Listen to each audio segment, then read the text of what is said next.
మళ్ళీ నిన్న రాత్రి నేను ఇక్కడ తెలిసిన వాళ్ళ రిసార్ట్లో ఉంటే ఇప్పుడు దాదాపు ఒక 15-20 ఇల్లు ఉంటాయి ఇక్కడ. వాటి మధ్యలో అన్ని దాటుకుంటూ సైరన్ వేసుకుంటూ 10:30కి వచ్చి నేను నా నెక్స్ట్ ఫిల్మ్ డైరెక్టరు నా సిబ్బంది అందరూ కూర్చొని మేము అప్పుడే డిన్నర్ కూర్చొని తిందామని కూర్చున్నప్పుడు సరా వచ్చారు. సరే ఏంటని అందరూ కంగారు పడి వెళ్ళారు. ఏంటి సార్ అంటే, మీరంతా ఇక్కడ ఏం చేస్తున్నారు? నేను సీఎం గారి దగ్గర నుంచి వస్తున్నాను, ఆనరబుల్ సీఎం గారి దగ్గర నుంచి వస్తున్నాను, అసలు ఇక్కడ ఎందుకు ఉంటున్నారు మీరు అని రాత్రి 10:30కి ఒక ఎస్ఐ గారు, కానిస్టేబుల్ గారు, సార్ ఏంటి సార్ సీఎం గారు దగ్గర నుంచి వచ్చారని చెప్తున్నారు, what did we do mistake sir, ఒకసారి నాకు చెప్పండి ఎవరు అప్రోచ్ అయ్యారో, నేను వచ్చి కలుస్తాను సార్ అని చెప్పాను.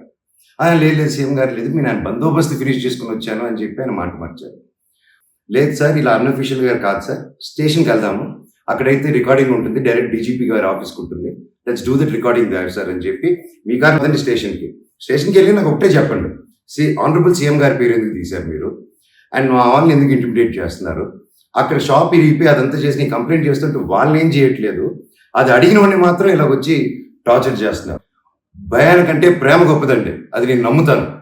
అండ్ నేను మళ్ళీ చెప్తాను, జరిగింది ఇది.